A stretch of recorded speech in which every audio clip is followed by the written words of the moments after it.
Isang mapagpalang Lunes po sa ating lahat, mga minamahal kong kapatid. Kapag tayo'y nananalangin, dapat naniniwala rin tayo sa Diyos at sa kabutihan niya. Natutugon siya sa ating kahilingan at ibibigay niya ang pinakamainam at pinakamaganda para sa atin.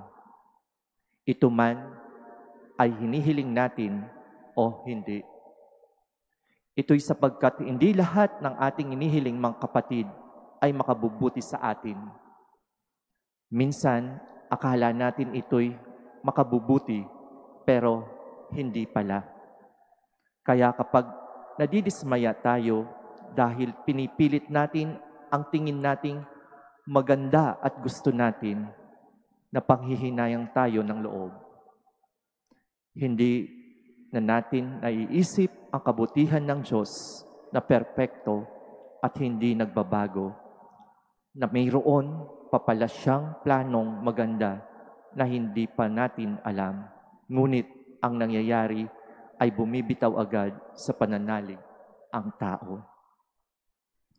Mga kapatid, sa ating ebanghelyo, narinig natin na humihingi ng tanda mula kay Jesus sapagkat wala naman talaga silang pananalig.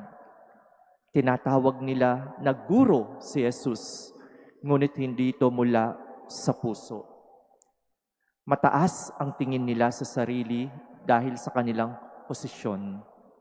Naghahanap sila ng tanda o pruweba, pero hindi ibig sabihin nito na kapag may ebidensya na, ay maniniwala na sila.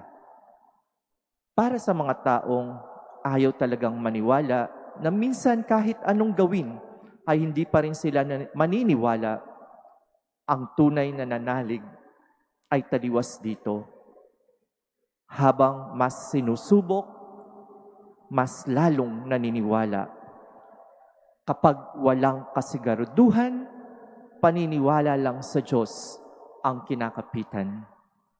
Kaya mga kapatid, madali tayong makalimot kung hindi natin laging alalahanin ang kabutihan ng Diyos. Dapat ipagdasal hindi lamang tayo, kung hindi ang lahat ng tao na naway manumbalik. Ang paniniwala ng tao sa Diyos.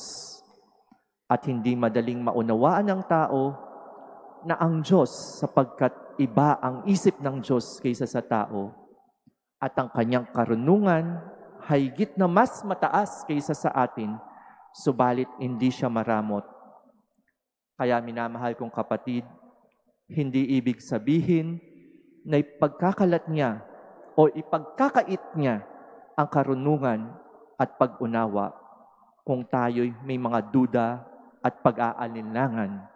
Sa Diyos dapat tayo sumangguni, hindi sa sarili at sa kung sino-sino o depende sa pera at kung saan pa. Kaya mga kapatid, tandaan natin, sa Diyos galing ang lahat ng maganda at mabuti, at piliin nawa natin na unahing manalangin at makinig sa Diyos na may gawa ng langit at lupa.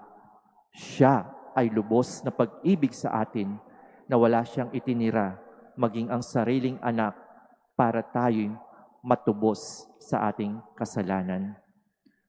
Kaya mga kapatid, ano pa ang hindi niya ibibigay sa atin na pinakamabuti sa atin? Ibibigay niya ang lahat. Tibayan lamang natin ang loob na manalig sa Kanya kahit dumaranas ng matinding pagsubok at paghihirap sa ating buhay. Amen.